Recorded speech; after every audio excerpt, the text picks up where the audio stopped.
नमस्कार दोस्तों, आज मैं आपको सुनाऊंगी हनुमान जी को अपना सीना चीरकर क्यों दिखाना पड़ा था। शास्त्रों के अनुसार हनुमान जी अजर अमर हैं। रामायण में हनुमान जी के विषय में विस्तार से बताया गया है।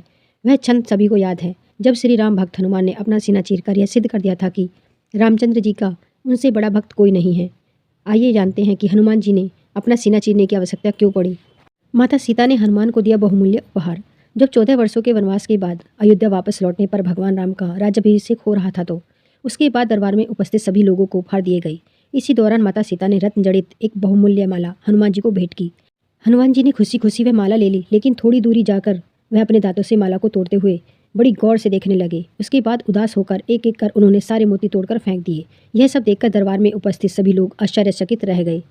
हनुमान पर लक्ष्मण को आया क्रोध। जब हनुमान जी मोती तोड़कर फेंक रहे थे तब लक्ष्मण जी ने इस व्यवहार को श्री राम का अपमान समझा और उन्हें हनुमान पर क्रोध आने लगा। इस बात को उन्होंने प्रभु राम से कहा कि हनुमान को माता सीता ने बहुमूल्य रत्नों की माला उपहार में दी और उन्होंने उस माला को तोड़कर फेंक दिया। जिसके बाद भगवान राम ने उत्तर दिया कि जिस कारण से हनुमान ने उन रत्नों को तोड़ा है यह उन्हें ही मालूम है, इसलिए उसका उत्तर तुम्हें हनुमान से ही मिलेगा।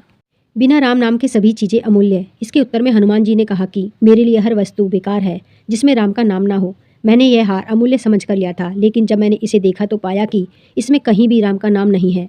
उन्होंने कहा कि मेरी समझ से कोई भी वस्तु श्री राम के नाम के बिना अमूल्य नहीं हो सकती, अतः मेरे हिसाब से उसे त्याग देना चाहिए।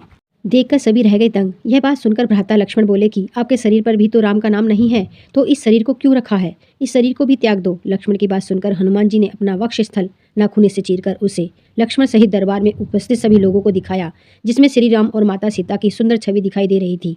यह घटना देखकर लक्ष्मण आश्चर्यचकित रह गए और अपनी गलती के लिए उन्होंने हनुमान जी से क्षमा मांगी। धन्यवाद।